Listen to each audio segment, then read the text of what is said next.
Hello friends, good evening to all of you. स्वागत है आप सभी का हमारे इस छोटे से प्यारे से यूजफुल चैनल पे।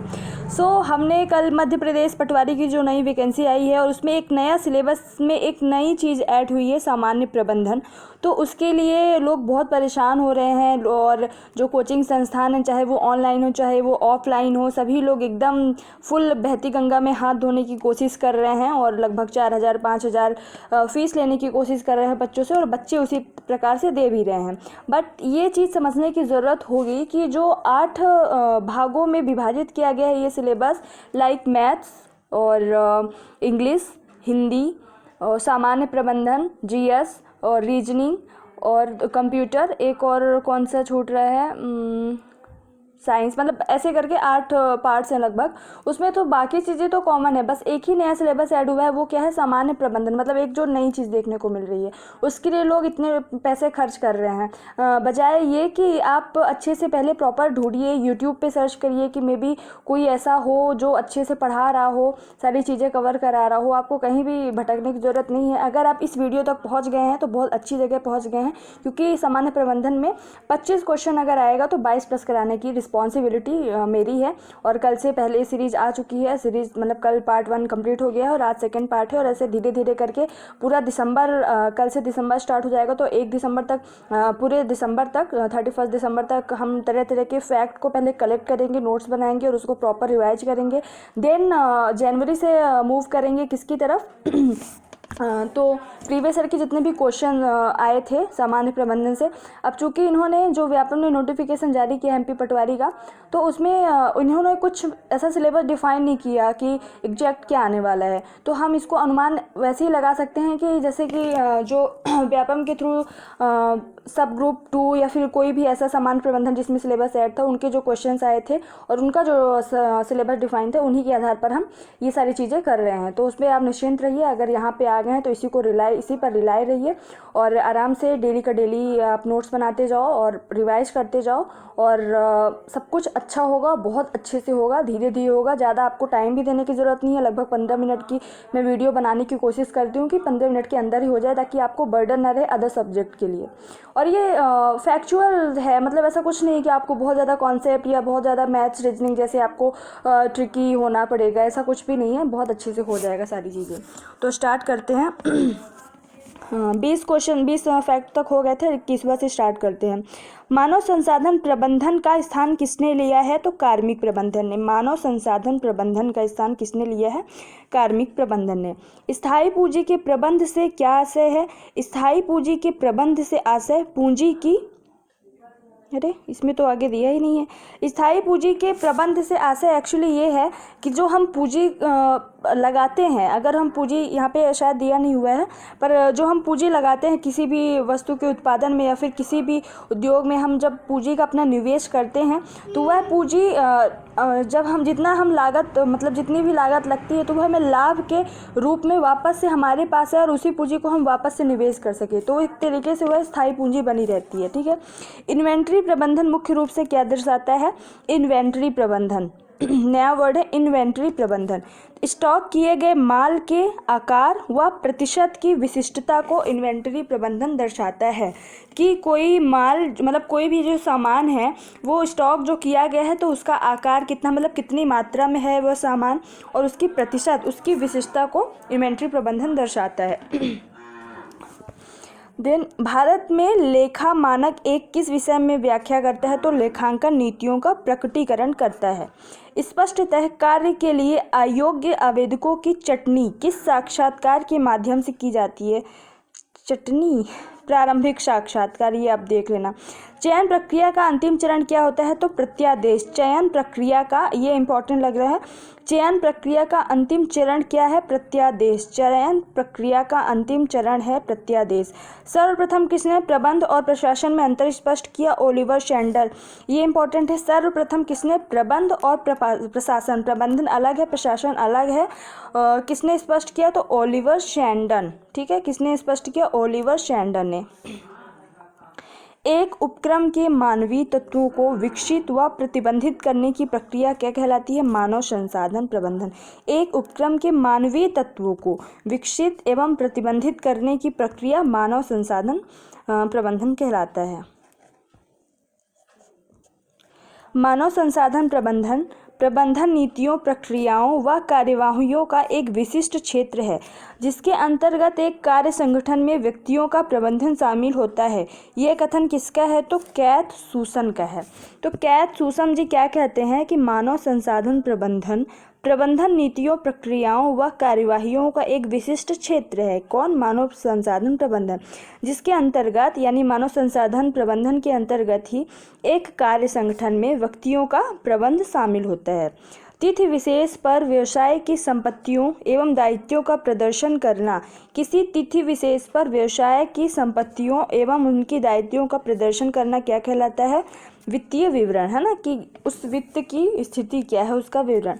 पूंजी व लाभांश भुगतान का पूर्वाधिकार रखने वाले क्या कहलाते हैं? अधिमान अंशधारी।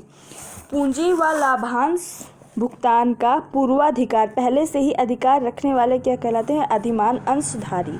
जब एक प्रबंधक बाहर की दुनिया को संगठन की सूचना देता है तब वह क्या कहलाता है? प्रवक्ता।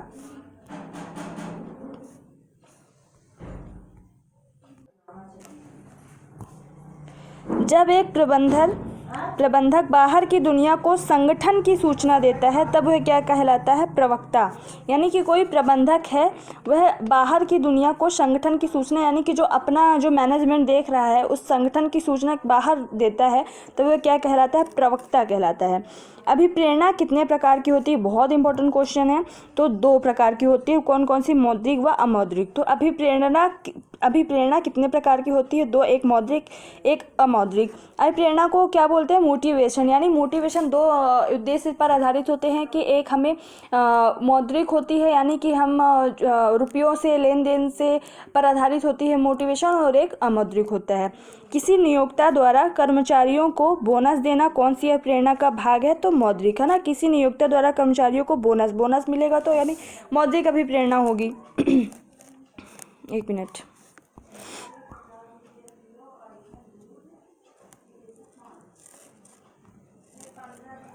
दीर्घकालीन देनदारियों में क्या आता है? तो बंधपत्र, डिबेंचर और आवधिक कर्ज। अब ऐसे क्वेश्चन ऐसा भी पूछा सकता है कि दीर्घकालीन देनदारियों में क्या नहीं आता है? तो बंधपत्र हो गया, डिबेंचर हो गया, आवधिक कर्ज, और एक कोई और एक्स्ट्रा आ जाएगा तो उसमें से आपको एक को टिक करना पड़ेगा। तो दीर्घकालीन, इसको रट लेना है, लिख लेना है कि दीर्घकालीन देनदारियों में क्या आता है? तो बंधपत्र, डिबेंचर और आवधिक कर्ज। दोहरी लेखा प्रणाली किस प्रकार की लेखांकन पद्धति है? वैज्ञानिक पद्धति। तो दोहरी लेखन प्रणाली किस प्रकार की लेखांकन पद्धति है? वैज्ञानिक पद्धति। जॉन और स्टोरी ने मानव संसाधन प्रबंधन को कितने भागों में वर्गीकृत किया है? 4 भागों में। जॉन, है ना, मानव संसाधन प्रबंधन को कितने भागों में वर्गीकृत किया गया है? किसके अनुसार? जॉन और स्टोरी के अनुसार। तो 4 भागों में। संघर्ष प्रक्रिया में संघर्ष कब दृष्टिगोचर होता है? व्यवहार में। संघर्ष प्रक्रिया में संघर्ष कब दृष्टिगोचर होता है? तो व्यवहार में। शक्ति का एक ही केंद्र में स्थापित होना, केंद्रीकरण। ये सबको पता है कि शक्ति का मतलब, जैसे प्राचीन जमाने में जब राजतंत्र होता था तो शक्तियों का समस्त जितनी भी शक्तियाँ होती थी उसका केंद्र कौन होता था? राजा होता था। तो राजा के पास ही, चाहे वो न्यायिक शक्ति हो, चाहे कार्यपालिका की शक्ति हो, चाहे विधायिका की शक्ति हो, सारी शक्ति राजा के पास ही होती थी। उसके बाद राजा अपने हिसाब से अपने अधिकारियों के माध्यम से, पदाधिकारियों के माध्यम से कार्य का आवंटन करता था। तो शक्ति का एक ही केंद्र में स्थापित होना क्या कहलाता है? केंद्रीकरण कहलाता है। और ESOP का विस्तृत रूप लिखिए, ये इंपॉर्टेंट है। Employee stock option plan. ESOP का विस्तृत रूप क्या है? Employee stock option P plan. Employee stock option plan रटना रहेगा। देखो इसमें ये कि जितना ज़्यादा आप फैक्ट को कवर करें, रटते जाएं, बार बार रिवीजन करते जाएं, और इसके अलावा और कोई चारा है ही नहीं सामान्य प्रबंधन में। तो इसीलिए मैं बहुत ज़्यादा से ज़्यादा फैक्ट करवाने की कोशिश कर रही हूँ। प्रोत्साहन क्या व्यक्त करता है? अब जैसे ये सारी चीज़ें, कुछ चीज़ें कॉन्सेप्ट बेस्ड है, लेकिन ये सारी चीज़ें तो आप, जैसे केंद्रीकरण कॉन्सेप्ट बेस्ड है, बट ये तो आपको रटना ही पड़ेगा। प्रोत्साहन क्या व्यक्त करता है? निष्पादन से संबंधित विशेष प्रतिपूर्ति के भुगतान को व्यक्त करने के लिए प्रोत्साहन व्यक्त क्या करता है? कि निष्पादन से संबंधित विशेष प्रतिपूर्ति के भुगतान को व्यक्त करने के लिए। पूंजीगत व्यय बजट का उद्देश्य क्या होता है? पूंजीगत व्यय बजट का उद्देश्य प्रत्येक परियोजना पर प्रतिफल की दर की उपेक्षा करना।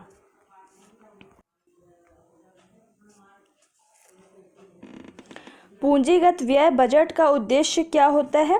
प्रत्येक परियोजना पर प्रतिफल की अपेक्षित दर की उपेक्षा करना। चेक क्या है? एक विनिमय पत्र। चेक नहीं है, वो चेक है। चेक क्या है? एक विनिमय पत्र होता है। वस्तु की प्रकृति विपणन निर्णयों को प्रभावित करने वाला कौन सा घटक है? बाह्य घटक। यानी जो विपणन निर्णय होते हैं, यानी व्यापार वाणिज्य में जो निर्णय होते हैं, उनको प्रभावित करने वाला एक घटक होता है। वह क्या होता है? वस्तु की प्रकृति की। वस्तु किस तरीके की है? वस्तु विलासितापूर्ण वाली है या फिर आवश्यक वाली, मतलब कि अति आवश्यक वाली चीज़ है, नमक मिर्च है या फिर फ्रिज कूलर टीवी है। तो वस्तु की प्रकृति विपणन निर्णयों को प्रभावित करने वाला कौन सा घटक है? तो बाह्य घटक है। ठीक है। मैनेजमेंट इन इंडस्ट्रियल वर्ल्ड, ये एक बुक है। किसने लिखी है? Harbison. Management in industrial world, Harbison. Management in industrial world नामक पुस्तक किसने लिखी है? हर्बिन्सन।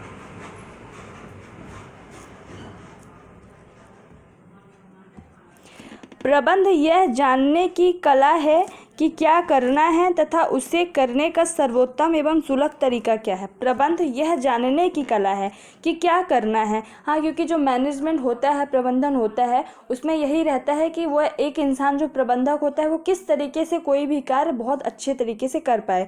तो क्या करना है तथा उसे करने का सर्वोत्तम सुलभ तरीका क्या है, ये इसका कहता है तो F.W. टेलर का।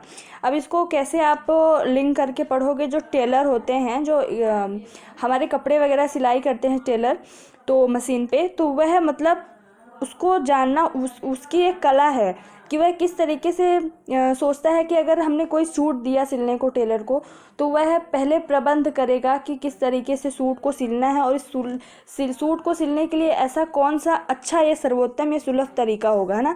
तो यह है, मतलब एक लिंक करने के बता रही हूँ। तो किसने कहा? F.W. टेलर। मनोवैज्ञानिक परीक्षण किस प्रकार के कर्मचारियों का किया जाता है? यानी किस प्रकार के कर्मचारियों का मनोवैज्ञानिक परीक्षण किया जाता है? तो जिन्हें एक ही प्रकार का कार्य बार बार करना पड़ता है। यानी जो कर्मचारी एक ही प्रकार के कार्य बार बार दोहराते रहते हैं, उनका मनोवैज्ञानिक परीक्षण किया जाता है। प्रतिबल साक्षात्कार क्यों लिया जाता है? ताकि पता लग सके कि आवेदक दबाव में कैसा प्रदर्शन करता है। जैसे कि IAS है, अभी हम स्टेट PSC का, MP PSC का जब इंटरव्यू देंगे, तो वो इंटरव्यूज इसलिए दिए जाते हैं कि आपके ऊपर ऐसे क्वेश्चन पूछे जाएंगे, प्रेशर बिल्डअप करेंगे और फिर देखेंगे कि आप जब भविष्य में आप कार्य कर रहे होंगे प्रशासनिक क्षेत्र में, और आपके ऊपर जब ऊपर से दबाव आएगा, फिर कुछ भी ऐसा हुआ, काम का प्रेशर, जनता का दबाव, सरकार का दबाव, तो आप किस तरीके से हैंडल करेंगे उन चीज़ों को। सॉरी। मूल्यह्रास किस प्रकार की संपत्ति पर हर वर्ष लगाया जाता है? तो स्थायी संपत्तियों पर। इंपॉर्टेंट है कि जो मूल्यह्रास किस प्रकार की संपत्ति पर हर वर्ष लगाया जाता है? तो स्थायी संपत्तियों पर। आज के लिए लास्ट क्वेश्चन, जब आय व्यय से अधिक हो तब क्या होता है? व्यवसाय में लाभ होता है। जब आय ज़्यादा हो, व्यय कम हो, तो लाभ ही होगा। ये तो नॉर्मल सा है। ठीक है, कितने मिनट हो गया? 13 मिनट। कुछ क्वेश्चंस और किया जा सकता है, कर लेते हैं। न्यूनतम मजदूरी अधिनियम, ये फैक्ट है, रट लेना। न्यूनतम मजदूरी अधिनियम किस वर्ष पारित किया गया? तो 1947 को। न्यूनतम मजदूरी अधिनियम, आई थिंक 1948 है यार, 1948 की 1947, इसको आप चेक कर लेना एक बार, और मैं चेक करके बाद में बता दूंगी कल की वीडियो में। न्यूनतम मजदूरी अधिनियम किस वर्ष पारित किया गया? 1947। लेखांकन पुस्तक पालन की कौन सी क्रिया है? उत्तरवर्ती। लेखांकन पुस्तक पालन की कौन सी क्रिया है? उत्तरवर्ती। खाता बही क्या है? खातों का एक समूह होता है, उसे खाता बही कहा जाता है। जब प्रबंधन के प्रकार्य यानी कार्य, प्रबंधन के प्रकार्य मतलब क्या होता है कि कार्य, फंक्शन होता है। जब प्रबंधन के प्रकार्य उनके तार्किक अनुक्रम में रखे जाते हैं, यानी कि एक विश्लेषण करने के बाद या मूल्यांकन करने के बाद एक विशेष क्रम में रखे जाते हैं, तब इसे क्या कहा जाता है? तो प्रबंधन प्रक्रिया कहा जाता है। बंदरगाह श्रमिक रोजगार अधिनियम, ये इम्पोर्टेंट, कब पारित किया? 1948 में। बंदरगाह श्रमिक रोजगार अधिनियम कब पारित किया गया? 1948 में।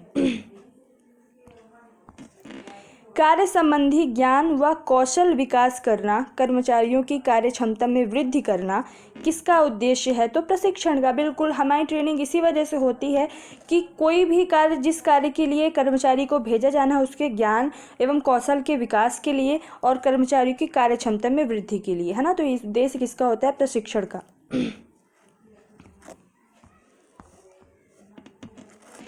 अंतर्राष्ट्रीय व्यापार में डंपिंग का क्या अर्थ है? Very important. वास्तविक उत्पादन लागत से कम दाम पर माल का निर्यात। ये वैसे भी एज अ सोशल पर्सन आपको जानना चाहिए कि डंपिंग क्या होता है। कि हमारे जैसे हमने किसी चीज़ का यहाँ पे इंडिया में प्रोडक्शन किया और उसकी उत्पादन लागत 500 पर प्रोडक्ट आई है ना, 500 पर प्रोडक्ट, बट उसका जो हम निर्यात कर रहे हैं वो 400 पर कर रहे हैं, निर्यात कर रहे हैं, तो ये डंपिंग कहलाता है। वो अपने फ़ायदे के लिए होता है, बट अल्टीमेटली वो जाके देश को उस कंपनी को नुकसान ही होता है। तो अंतर्राष्ट्रीय व्यापार में डंपिंग का क्या अर्थ होता है? वास्तविक उत्पादन लागत से कम दाम पर माल का निर्यात करना। विपणन प्रक्रिया के कितने चरण हैं? 5 चरण हैं, रट लेना। विपणन प्रक्रिया के कितने चरण हैं? 5 चरण हैं। 5C ऑफ मार्केटिंग के तत्व क्या है? अब ये शायद 5 चरण है, इसी का शायद एक्सप्लेनेशन है ये कि 5C ऑफ मार्केटिंग के तत्व विपणन प्रक्रिया के ये 5 चरण। आई डोंट नो ये क्या है। ये विपणन प्रक्रिया के चरण 5 है और इसका मैं एक्सप्लेन आपको कल करके दे दूंगी कि कौन कौन से चरण हैं। अब ये देखते हैं नेक्स्ट। 5C ऑफ मार्केटिंग के तत्व हैं ग्राहक यानी कस्टमर, कंपनी, प्रतियोगिता कंपटीशन, सहयोगी कोलैबोरेटर्स एंड प्रसंग यानी कॉन्टेक्स्ट। ठीक है, ऊपर से नीचे तक उच्च पदाधिकारियों एवं अधीनस्थों के संबंध को परस्पर संबद्ध करने की व्यवस्था को क्या कहा जाता है? पद सोपान। यानी कि पीएससी में ही देख लो कि सबसे पहले एसडीएम होता है ना, देन उसके बाद कौन होते हैं सीधे तहसीलदार होते हैं, फिर नायब तहसीलदार होंगे, देन उसके बाद ये लेखपाल वगैरह वगैरह ना। तो इस तरीके से एक पद सोपान होता है। ऊपर से नीचे तक उच्च पदाधिकारी एवं अधीनस्थों के संबंध को परस्पर संबद्ध करने की व्यवस्था को क्या कहा जाता है? पद सोपान। तो आज 60 क्वेश्चन, लगभग 2 दिन में 60 फैक्ट आपके पास कलेक्ट हो गए हैं। इनको लिखिए और बार बार रटिए। ऐसे रटिए कि जब क्वेश्चन है तो बिना ऑप्शन देखे आप तुरंत क्लिक कर जाएँ कि भैया इसका आंसर ये होगा। सो आज के लिए thank you so much. And हाँ, वन थिंग एंड एक चीज़ और कि आप लोग प्लीज़ इसको शेयर करिए ज़्यादा से ज़्यादा, क्योंकि जितने ज़्यादा लोग देखेंगे लाइक होगी वीडियो, जितने ज़्यादा लोग सब्सक्राइब करेंगे तो मुझे ऐसा फील होगा कि हाँ लोगों को चीज़ें पसंद आ रही हैं। तो मैं और डबल मेहनत से आप लोगों के लिए यूनिक चीज़ें और यूनिक फैक्ट और ऐसे चीज़ें जो एग्ज़ाम में डायरेक्ट आएँ और आप लोगों को प्रॉफिट हो, तो वही चीज़ें लाऊंगी। So thank you so much. आज के लिए जय हिंद, जय भारत।